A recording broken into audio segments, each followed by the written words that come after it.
Brightest blessings, everybody. I was sent a friend request or a friend invitation from someone by the name of Jesus My Beauty.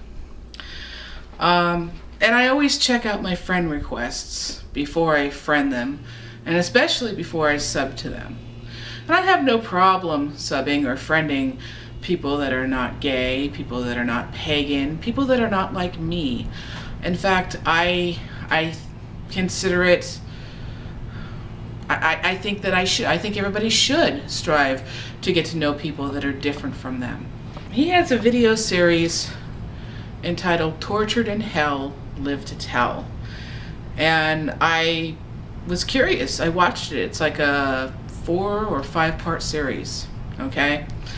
And he tells a story. He witnesses, and that's cool.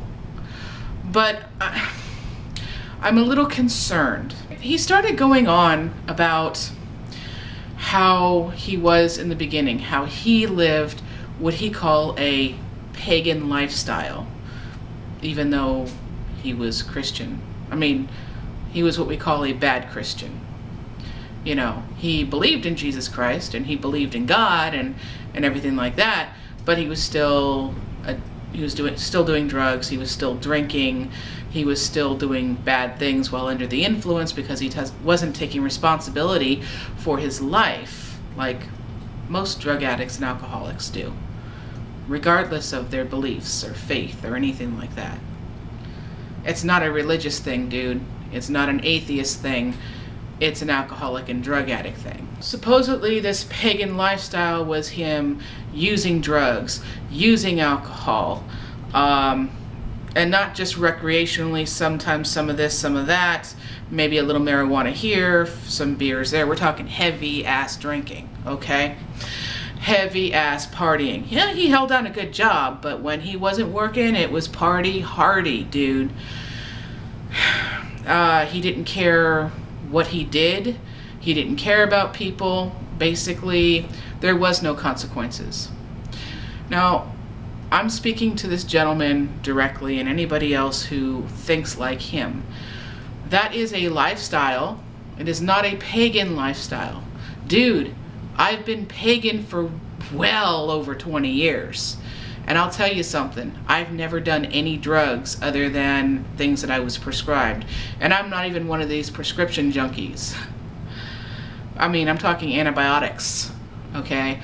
I'm very rare. I'm a very rare person. I haven't even picked up a joint. Not saying I've never been high before. I've had a contact high when I've gone to concerts and stuff. Who the hell hasn't? But I don't smoke marijuana. I don't do hard drugs. I don't do drugs at all.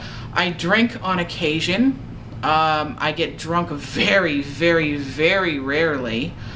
I don't party hard. I've been a pagan for well beyond 20 years, and I consider myself living a pagan lifestyle. I'm not a drug addict. I'm not an alcoholic. I'm far from it. And what I consider even more disturbing is that you consider the pagan lifestyle not caring about anybody or taking responsibility for your own actions. That's just disturbing, dude. It really is. If anything, that's pretty far from any sort of pagan lifestyle that I've ever seen. So if you're going to accuse a certain group of people of doing something like that, then maybe you should do a little bit more research before demonizing any particular group. Are there pagans that are just plain old assholes? Yeah. Are there pagans that don't give a flying crap about anybody or about any consequences in any way, shape, or form? Some? Most? No, not even close to most. Not even a large percentage of them. To have a pagan lifestyle, you must live in the lifestyle of a pagan. To be a pagan, you must be into paganism. What is paganism? Paganism is any non-Judeo-Christian faith. Don't demonize pagans or paganism just because it's the word to use to scare people into your message, please. He says that his partying ways soon caught up with him. He actually OD'd and almost died. And from then on there, he swore that he would be clean. Lasted 6 months. Not surprised. It happens with drug addicts and alcoholics. I know, I have plenty of them in my family. None of them pagan. All of them Christian. During this time, to help him remain clean and sober, he was chasing down God. He was doing everything he could to find God and get to know God, Jesus, whatever. But he felt that he was doing it the wrong way because he was also into the occult, as far as getting psychic readings, you know, the occult boogity stuff. He was finding God or trying to find Christ, yet he was still failing because he was astral projecting, because he had an astral projection experience. That's not something you can help, dude. It happens. Sorry. That doesn't mean that all of a sudden you're into the occult. If you have an astral projection, you have an astral projection. He was looking into different means of reading, such as tarot, psychics, divination, things like that. So therefore, his sobriety did not lasted 6 months. And when he went back to drinking and drugs, he went harder than ever. Okay, I understand that. You fell off the wagon, dude, and you fell hard. I don't believe it had anything to do with that you weren't searching purely for Christ, that you had other things in the works as well. I think that when you're searching, you should search everything. I mean, how do you know that you have the truth if all you're looking at is specifically Christianity, or even more so a specific branch of Christianity?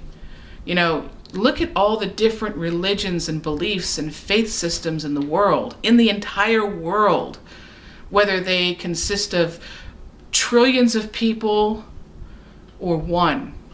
Everything that exists in this world. How are you supposed to know? Let's say for argument's sake, and I don't believe this, but let's say for argument's sake there is one belief system, one religion that has all the answers. 100% true. Let's say for argument's sake that's the case. How are you supposed to know which one's the truth if you're not looking into each and every one of them to make comparisons? To understand this. How are you supposed to do that? You can't. It's impossible. Okay, so after he fell off the wagon and he fell hard, he realized that he just wasn't going to be able to do this. He wanted to quit and he couldn't. So he decided that he was going to try to commit suicide, and he got a gun and he was going to shoot himself. And the only thing that stopped him is that his family was in the house at the very same time. He didn't want them to hear the gunshot, and he didn't want them to find his body. Okay, cool enough. Although, if he didn't want them, put them through hearing the gunshot and finding his body, why did he want to put them through suicide at all? Because sooner or later they're going to know he's dead. It's not like they're going to not know. Did you expect your wife and your child to think you're on permanent vacation or something? You're going to put them through hell. Period. Whether you kill yourself in front of them in the same house at the same time that they're there, or somewhere off where they're not. Sooner or later, they're going to know that you're dead and that you killed yourself, and you're going to put them through hell.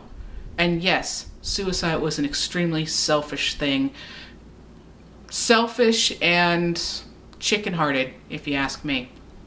So basically, he decided, all right, since I can't do it here, now, where my children and my wife can find my body, I'm going to wait till tomorrow and kill myself on the beach. When he slept that night, he had a dream that he was in hell. And he was describing the place, and he was describing the screaming that he heard, and the smells, and all that stuff. And he didn't go down into the caverns.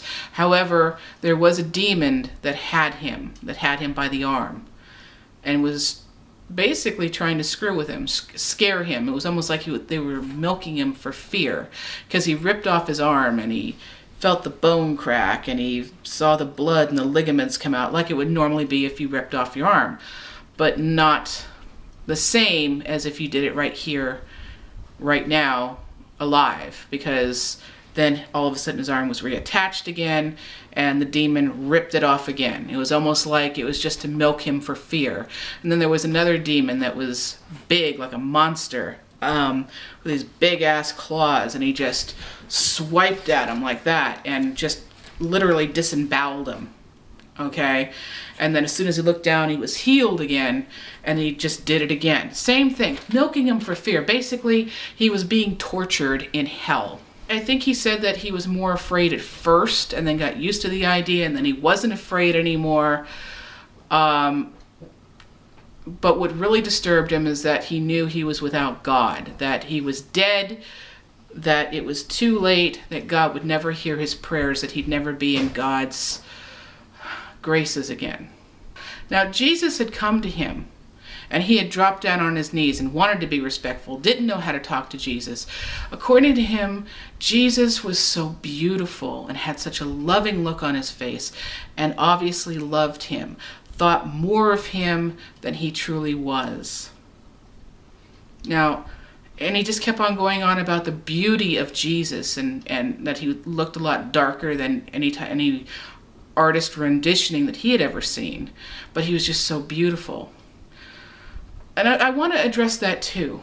It's like you're making an assumption that Jesus was good and Jesus was holy and Jesus was God because Jesus was so beautiful.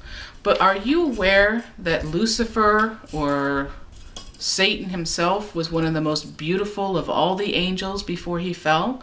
He was supposed to be, so there goes your theory right there. Lucifer himself was gorgeous. I mean, he was a sexy devil. Pardon the pun. But he was the most beautiful of all the angels. So if you truly believe that Lucifer, or Satan himself, is the personification of all evil, you just killed your argument right then and there. How do you know you weren't looking at Lucifer or Satan if you go by your own description? So when Jesus shows up, the whole place fills with light. Everything stops. Everything stops. The screaming, the torture, the smells. The demons were still there. However, they were like driven back down into the caverns. He could still see their eyes from the caverns, but they could not be within the sight of Jesus Christ. So Jesus takes him out of hell and brings him into this other place. So Jesus comes down, takes him away from hell, and what he does is he brings him up somewhere. I don't think quite to heaven, certainly not back to earth. So Jesus, according to him, tells him something extremely beautiful. And what he says is, I'm going to take away your sin. You have suffered enough. Which I think was extremely beautiful. I really do. Now, after they had spoken, and they weren't speaking as in through the mouth, but more through the mind, he asks Jesus if he can bring this knowledge back with him so he can share his experiences with everyone, so everyone knows the truth. They know not to screw around with anything else. It's just this. Now, Jesus actually told him when he asked him that, that's not the way this works. And I believe he's right. That's not the way this works. One of the things he mentions is that there's a lot of naysayers that are not going to believe him, saying, my God's a loving God. My God would never do that. But he says that he's the one that put himself in hell by doing the drugs, by drinking alcohol and becoming a raging alcoholic and a raging drug addict. But, honestly, for someone, and I'm saying this coming from someone who has had some strange experiences that not a lot of people would believe, even fellow pagans. But I know them, I've been through them, and I know them as being very real. I really don't care if people believe it or not, because it's my experience for my growth personally. Whether you or anybody else believes it or not really does not affect me in any way, shape, or form. But the thing is that you're right. You did put yourself through hell. Personally, what I believe is that you had a come to Jesus, so to speak, dream to get your shit together. I think it's what you needed to knock yourself back into reality, to get yourself sober again, to be able to, I think it was your way of subconsciously giving yourself what you needed to get back on that wagon, and more importantly, stay there. You put yourself through that hell. You're the one that got yourself involved in the drugs and the alcohol. You were living in hell every single day. You know you were. You were begging to get out. You were willing to kill yourself to get out. If that's not hell, there's not much that is. But to get yourself out of there, you dreamt yourself into the literal hell that you believed was hell, because it was just that you needed to kick your ass into gear, to get that ball rolling, to get yourself from dreaming to doing, to be there for yourself, for your child, and for your wife. I find it kind of funny because there's a clip where there's an annotation where he types in there that he's not pushing any particular religion or denomination, but you are, dude. You are. Because you're talking about it has to be Christ, it has to be your God, it has to be this, it has to be that, otherwise nothing. You can't even believe anything else. It didn't even work when you were a Christian, believing in your God, in your Christ, because you were looking at other things. You know, you can look around and see what's out there. You know, you can look at a murder scene that does not make you a murderer. You can look at a drink. It does not mean that you're drinking the alcohol. You know, it's okay to see what's out there and around you. It's not a sin to go, oh my God, there's an apple tree. Get it? Now, the last part of his series, he's talking about his faith, his Christianity, how he's changed. He says it's not him that keeps him sober, that keeps him clean. It is Jesus himself. Okay, dude, if that's what you feel, if that's what you need to believe, great. Keep it that way. But remember, I'm just curious, how can it be you responsible for that drug addiction and that alcohol addiction and all the shit that comes with the addiction and all the bad stuff that happens because you're so anesthetized? But when it comes to your sobriety, it has absolutely nothing to do with you. If that was the case, in any way, shape, or form, and to any degree, by your very definition, by your very words, I should be a low-life drug addict, alcoholic, who doesn't give a rat's ass about anybody, will step on anybody, do anything to get ahead, to be, just to make me and my family come out ahead. Especially since I'm pagan. But that's not the case, is it? 2 and 2 in this case are not equaling 4. So if that's the case, maybe you need to change your mathematics just a tiny little bit. Wasn't there a saying that whenever you take out the impossible, no matter how improbable, it's got to be the answer. You may find it improbable, but it's true. You need to give yourself a little bit more credit, dude. I think I will accept your friend invitation. You can defriend me if you want, but I'll accept it. Brightest blessings.